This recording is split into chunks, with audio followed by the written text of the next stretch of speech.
आपने कभी सोचा है एक डैम जो इलेक्ट्रिसिटी जनरेट करता है, लाखों लोगों को पानी देता है, वो कभी कभी डैम बॉम्ब भी बन सकता है।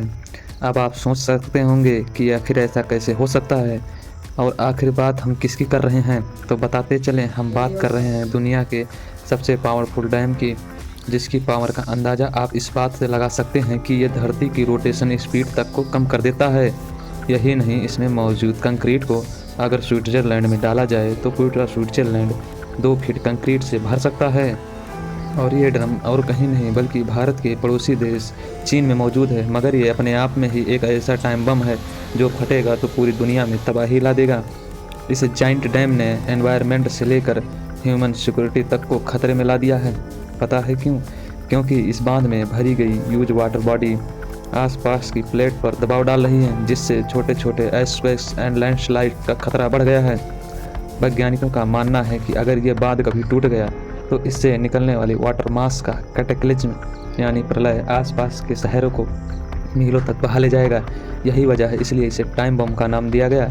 इस अद्भुत संरचना के पीछे छुपा ये डरावना सच इसे वर्ल्ड के डेंजरस कंस्ट्रक्शन में से एक बना देता है। तो आप तैयार हो जाइए, इस डेंजरस डैम की पूरी कहानी आपके सामने लाएंगे। आखिर क्या है ये मामला, डिटेल में आपको बताते हैं। इस कहानी की शुरुआत एक भयानक बाढ़ से हुई थी जिसने पूरे चीन में तबाही ला दी थी। दरअसल 1911 की ये बात है, जब भयंकर बारिश की वजह से यांगसी नदी में पानी का लेवल बहुत बढ़ गया था, जिसकी वजह से आसपास के गांव ही नहीं बल्कि शहर भी भयंकर बाढ़ में डूब गए थे। ये बाढ़ इतनी खतरनाक थी कि इसका अंदाज़ा इस बात से लगा सकते हैं कि इसमें 2 लाख लोगों की जान चली गई थी और कई लाख लोग घर से बेघर हो गए थे। इसी दिन चीन ने डिसीजन ले लिया था कि इस भयंकर बाढ़ से बचने के लिए कोई ना कोई तरीका ढूंढना ही होगा। मगर वो दौर कुछ और था। उस वक्त भारत की तरह चीन भी गुलाम हुआ करता था। धीरे धीरे समय बीतता गया और फिर आया 1931 का साल। मगर अब तक चीन यांगसी नदी के पानी को कंट्रोल करने के लिए कोई उपाय नहीं कर पाया। पर एक बार फिर वही हुआ, यांगसी नदी में पानी का बहाव बढ़ गया और भयंकर बाढ़ में पूरा चीन डूब गया। ये तबाही इतनी भयंकर थी कि आप कल्पना भी नहीं कर सकते। अनुमान लगाया जा सकता है कि इस नेचुरल डिजास्टर की वजह से 30 लाख लोगों की मौत हो गई थी और फाइनेंशियल लॉस का आप अंदाज़ा सोच भी नहीं सकते कितना हुआ। तो सरकार तक को भी ये नहीं पता था कि कितना भयंकर नुकसान हुआ था। इसके बाद भी एक के बाद एक बाढ़ आती रही, जिसकी वजह से बहुत सारे ना जाने कितने लोगों को अपने जान के हाथ धोना पड़ा। लेकिन इस बाढ़ से बचने का केवल एक ही तरीका था, वो था इस नदी के पानी का नियंत्रित करना। मगर ये कोई छोटी मोटी नदी नहीं थी, क्योंकि ये 6000 किलोमीटर बहने वाली नदी चीन ही नहीं बल्कि एशिया की सबसे लंबी नदी है। इस नदी के पानी को रोककर बांध बनाना आसान नहीं था, मगर फिर भी कुछ तो करना ही था। सालों के लंबे इंतजार के बाद आखिरकार वो समय आ ही गया जब इस पानी के बहाव में कमी लाने का फैसला ले लिया गया। असल में ये बात है सन 1994 की, जब यांगसी नदी पर एक बांध बनाने की शुरुआत की गई और इस बांध का नाम है थ्री गॉर्जियस डैम। और बात करें चीन के थ्री गॉर्जियस डैम की, ये यांगसी नदी पर बनाई गई है और यह दुनिया का सबसे पावरफुल और ह्यूज डैम है। लेकिन जितनी इसकी ताकत है इतनी ही इसकी भयावहता भी है। इसका कंस्ट्रक्शन चीन के लिए एक गौरव का विषय है और इसके पीछे छिपी एक खतरनाक सच्चाई एक ऐसी कहानी है जिसे जानकर आप हैरान हो जाएंगे। इस डैम की टेक्निकल स्पेसिफिकेशन की बात करें तो इसकी लंबाई 2.3 किलोमीटर यानी 7600 फीट है। वहीं अगर इसकी बात करें ऊंचाई की तो ये 185 मीटर यानी 600 फीट है और इसकी पानी को इकट्ठा करने की क्षमता करीब 39.3 बिलियन क्यूबिक मीटर है। पावर जनरेशन कैपेसिटर 22,500 मेगावाट है। इसमें लगाए टरबाइन की बात करें तो कुल 32 मुख्य टरबाइन और 2 छोटे टरबाइन है। वैसे आपको पता होना चाहिए इस बांध को बनाना आसान नहीं था। 1994 के जिस दिन इसकी कंस्ट्रक्शन शुरू हुई थी उसी दिन से 40,000 मजदूर एक साथ इस बांध पर काम करते थे। मगर इसके बावजूद 17 साल की मेहनत के बाद 2011 में ये बनकर पूरी तरह से तैयार हो पाया। दुनिया के सबसे बड़े डैम के साथ साथ यह दुनिया का सबसे बड़ा कंक्रीट का स्ट्रक्चर बन गया। इसमें इतना ज़्यादा कंक्रीट लगी है, इसका अंदाज़ा आप इस बात से लगा सकते हैं कि स्विट्ज़रलैंड जैसे देश को पूरी कंक्रीट डाली जाए तो वो 2 फीट तक कंक्रीट से भर जाएगा। बता दें कि इसमें 2 crore 80 lakh cubic metre concrete का इस्तेमाल किया गया है।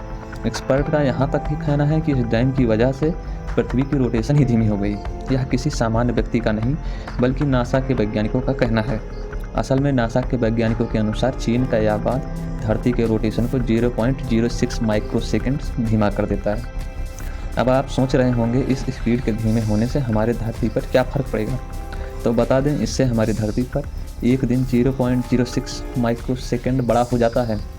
हालांकि ये नोटिसेबल हिस्सा नहीं है, लेकिन इसमें कोई ना कोई बात तो है जो पूरे प्लेनेट पर प्रभाव डालती है, क्योंकि धरती पर आज तक इंसानों ने बहुत कंस्ट्रक्शन किया, लेकिन ये इकलौती ऐसी चीज़ है जो धरती के रोटेशन तक को भी अफेक्ट कर दी। अब आप सोच रहे होंगे इतना बड़ा स्ट्रक्चर बनाने में बहुत खर्चा आया होगा। आपने सही सोचा है। आप जानकर हैरान हो जाएंगे कि चीन की सरकार ने 3 गॉर्जियस डैम को बनाने में $32 मिलियन का खर्चा किया। और आप जानकर हैरान रह जाएंगे कि 100 से ज़्यादा ऐसे भी देश मौजूद हैं जिनकी कुल GDP 3 गॉर्जियस डैम से कम है। इसी वजह से ये दुनिया का सबसे महंगा कंस्ट्रक्शन बन गया है। यह बता दें कि हम आपको, यह दुनिया का सबसे बड़ा डैम होने के साथ साथ ये दुनिया का सबसे बड़ा पावर प्लांट भी बन गया है, क्योंकि इसमें एक साथ 32 पावरफुल टरबाइन जनरेटर काम करते हैं। नदी के इस बांध के बॉटम में पानी को फ्लोट करने के लिए पानी हैवी ड्यूटी टरबाइन ऊपर से गुजरता है। पानी के प्रेशर से टरबाइन घूमते हैं और ये जनरेटर बिजली जनरेट करते हैं। बता दें कि इस डैम की वजह से डाउन स्ट्रीम फ्लड को नियंत्रित किया जा सकता है। साथ ही इसमें पैदा होने वाली बिजली 60 मिलियन कंज्यूमर्स के कंजप्शन को पूरा करती है। ये एक ऐसा पावर प्लांट है जैसा दुनिया में और कहीं मौजूद ही नहीं है। अगर इसका कंपेरिजन और कहीं दुनिया मौजूद पावर प्लांट के साथ किया जाए तो ऐसा कोई पावर प्लांट है ही नहीं। वैसे अगर इसके बाद सबसे बड़े निकटतम पावर प्लांट की बात की जाए तो साउथ अमेरिका के इटायूपी डैम में लोकेटेड है, मगर आप जानकर हैरान हो जाएंगे कि उसकी आउटपुट कैपेसिटी भी चीन के 3 गॉर्जियस डैम के आसपास नहीं पहुंचती। वैसे तो चीन की दुनिया के मोस्ट पावरफुल स्ट्रक्चर बनाने में बहुत आगे है। वहीं अगर पावर प्लांट्स की बात की जाए तो इसमें चीन इसमें भी सबसे आगे है, जिसका अंदाज़ा आप इस बात से लगा सकते हैं कि दुनिया के 20 सबसे शक्तिशाली पावर प्लांट में से 9 तो अकेले चीन में मौजूद हैं। चाहे फिर अमेरिका हो या जापान, कोई भी देश चीन के आसपास नज़र ही नहीं आता। मगर ऐसा नहीं है कि इस तरह का बांध बनाना चीन के लिए आसान नहीं था, क्योंकि 100 साल बने इस प्लान को एग्जीक्यूट करने में इतना समय लग गया। मगर इसके पीछे केवल टेक्निकल इश्यूज ही जिम्मेदार नहीं है, बल्कि Chinese civil war and political problems के कारण इसका प्रोजेक्ट लगातार डिले में चलता रहा। 1994 में आखिरकार इसका कंस्ट्रक्शन कार्य शुरू हो ही गया, मगर इसके बाद भी पॉलिटिकल प्रेशर के बाद चीनी सरकार को दुनिया से क्रिटिसिज्म झेलनी पड़ी थी। क्योंकि ऐसा इसलिए हुआ क्योंकि इस डैम को बनाने के लिए 1 मिलियन से ज़्यादा लोगों को उनके घरों से हटाना पड़ा था। वैसे यांगसी नदी के आसपास के निवासियों को वहां से हटाकर दूसरी जगह बसाना अपने आप में ही एक बड़ा काम था। असल में यांगसी रिवर के किनारे जितने कस्बे शहर बसे हुए थे उनको वहां से हटाना बहुत ही ज़रूरी था, क्योंकि इस नदी की बात की जाए 1994 से पहले ये बाढ़ों के बीच से गुजरती थी। हालांकि इस नदी के बीच बनने से इस डैम की वजह से इसका महत्व बहुत बढ़ने वाला था, मगर यहाँ पर दोनों पहाड़ों के बीच 2300 मीटर लंबी और 180 मीटर ऊंची कंक्रीट की दीवार बनाई जानी थी।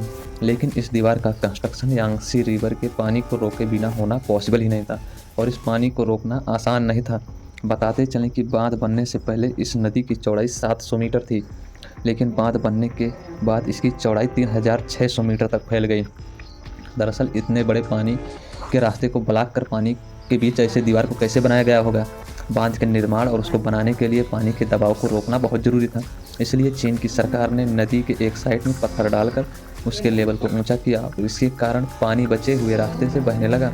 फिर पत्थर वाली साइड पर कंक्रीट का स्ट्रक्चर बनाया गया, और जब पत्थरों से बनाया गया दीवार अच्छे से सूख गया तो दोनों ओर बड़े बड़े कंस्ट्रक्शन किए गए। इसके बाद बाकी हिस्सों में सेम टेक्निक से पानी के बहाव को रोका गया। पत्थरों से एक एफिशिएंट डैम बनाया गया जिससे पानी को दूसरी दिशा में बहाया जा सके, और इस तरह डैम की नींव रखी गई। इस बांध की नींव को मजबूत रखने के लिए इसमें स्पिलवे गेट लगाए गए। इसका ऑब्जेक्टिव ये था, अगर बांध में पानी का लेवल बहुत बढ़ जाए तो ओवरफ्लो के होने के बजाय इसे स्पिलवे से वजह नदी में गिरा दिया जाए। बताते चले कि फ्लड कंट्रोल और इलेक्ट्रिसिटी जनरेशन के अलावा यांगसी नदी पर शिपिंग लाइन को बढ़ावा मिला है। आपको जानकर हैरानी होगी कि इस बांध में दुनिया के सबसे बड़े शिप लॉक्स लगाए गए हैं, और एक दुनिया के एकमात्र बांध है जिसके लिए शिप के लिए लिफ्ट भी लगाए गए हैं। जी हाँ, शिप्स के लिए लिफ्ट। यहाँ लगे लिफ्ट शिप्स को 100 मीटर ऊपर तक पहुँचा सकते हैं। अब आप सोच रहे होंगे कि इतनी सुविधाएं हैं तो इसे हम टाइम बम क्यों कहते हैं। असल में जहाँ ये बात कई फ़ायदे देता है, वहीं ये चीन के लिए एक टाइम बम जैसा भी है। इंटरनेशनल कम्युनिटी का मानना है कि ये बांध कितना ही सॉलिड ना हो, प्रकृति की ताकत के सामने ये टिक नहीं सकता। असल में ग्लोबल वार्मिंग और क्लाइमेट चेंज के कारण लगातार बारिशों का सिलसिला बढ़ता जा रहा है, जिससे इस बांध पर खतरा मंडरा रहा है। इसका मैक्सिमम वाटर लेवल 175 मीटर है, लेकिन बढ़ती बारिश के कारण वाटर लेवल 164 मीटर तक पहुंच चुका है, जिससे बांध के टूटने का खतरा बढ़ता जा रहा है। इसके अलावा एक और चिंता का कारण यह है कि इस बांध में पानी बढ़ने की स्पीड 50,000 क्यूबिक मीटर प्रति सेकंड है, जबकि इसमें पानी निकालने की स्पीड केवल 38,000 क्यूबिक मीटर प्रति सेकंड ही है। लेकिन इसका मतलब यह है कि बांध का वाटर लेवल धीरे धीरे बढ़ता जा रहा है और बांध का नुकसान होने का खतरा बढ़ रहा है। साइंटिस्ट इससे ज़्यादा इसलिए भी डर रहे हैं क्योंकि ये पहली बार नहीं होगा जब कोई बांध टूट जाए। इतिहास में बड़े बड़े बांधों के फेल होने की घटनाएं पहले भी देखी गई हैं, जिसका अंदाज़ा आप इस बात से लगा सकते हैं कि अब तक 114 से भी अधिक बड़े बांध फेल हो चुके हैं और उनमें से सबसे बड़ा फेलियर चीन के 2 बांधों का था, जिसमें लाखों लोगों की जान गई थी। यह घटना 8 अगस्त 1975 की है, जब एक्सेसिव रेनफॉल के कारण बांध टूट गए थे। इस कारण लाखों क्यूबिक मीटर पानी कुछ मिनटों में आसपास के शहरों में पहुंच गया था, जिसमें 2,40,000 लोगों की मौत हो गई थी और 1 करोड़ से ज़्यादा लोग डिस्प्लेस्ड हो गए थे। यही वजह है कि लोगों का मानना है अगर 3 गॉर्जियस बांध टूटता है तो उससे नुकसान की कल्पना भी नहीं की जा सकती है, क्योंकि ये दुनिया का सबसे बड़ा बांध है। अगर इसमें ऐसा कोई हादसा हुआ तो ये इतिहास का सबसे बड़ा हादसा साबित हो सकता है। हालांकि इस डैम में चीन के लो लाइन एरियाज में फ्लड कंट्रोल में बड़ी भूमिका निभाई है, क्योंकि डैम बनने से रिजर्वोयर में लार्ज स्केल पर वाटर स्टोरेज करके इसे कंट्रोल तरीके से नदी में छोड़ा जा सकता है, जिससे पॉसिबिलिटी ऑफ फ्लडिंग कम हो जाती है। मगर 3 गॉर्जियस डैम के निर्माण का पर्यावरण पर भी गहरा प्रभाव पड़ा है। इसके कारण यांगसी रिवर की इकोसिस्टम में बदलाव आया है और कई स्पीसीज के नेचुरल हैबिटेट डिस्ट्रॉयड हो गए हैं। साथ ही इस परियोजना की वजह से लाखों लोगों को अपने घर छोड़ने पड़े थे। 3 गॉर्जियस की एक ह्यूज एंड इम्पोर्टेंट प्रोजेक्ट है, जिसने चीन में इरोजन प्रोडक्शन और फ्लड कंट्रोल में इम्पोर्टेंट रोल प्ले किया है। हालांकि इसके साथ ही इसके एनवायरमेंटल और सोशल इम्पैक्ट पर भी इन डेप्थ डिस्कशन की ज़रूरत है, क्योंकि 3 गॉर्जियस डैम की कंस्ट्रक्शन को लेकर कई कंट्रोवर्सीज एंड क्रिटिसिज्म भी हुई। इसकी कंस्ट्रक्शन में हुई problem of displaced people, environmental damage and destruction of cultural heritage का लॉस शामिल है। कई एक्सपर्ट का मानना है कि इस प्रोजेक्ट से लॉन्ग टर्म एनवायरमेंटल प्रॉब्लम हो सकती है।